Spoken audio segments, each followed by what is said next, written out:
Essa matéria mostra que os aluguéis residenciais subiram mais que o dobro da inflação, só nos 4 primeiros meses de 2025. E você ainda está esperando o que para investir?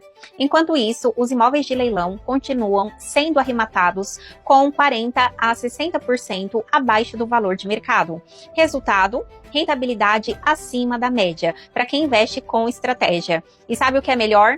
Quem tem crédito hoje não deve esperar 2 vezes, ou seja, se existe a possibilidade de você arrematar com a taxa atual, por exemplo, SBPE, não perca essa oportunidade. O preço do aluguel está subindo, o preço do imóvel não para. O melhor momento para entrar nesse jogo foi ontem, o segundo melhor é hoje. Quer saber como investir em imóveis de leilão e garantir renda passiva nesse cenário atual? Me chama no direct ou entra no grupo exclusivo do Alvo Certo Leilões.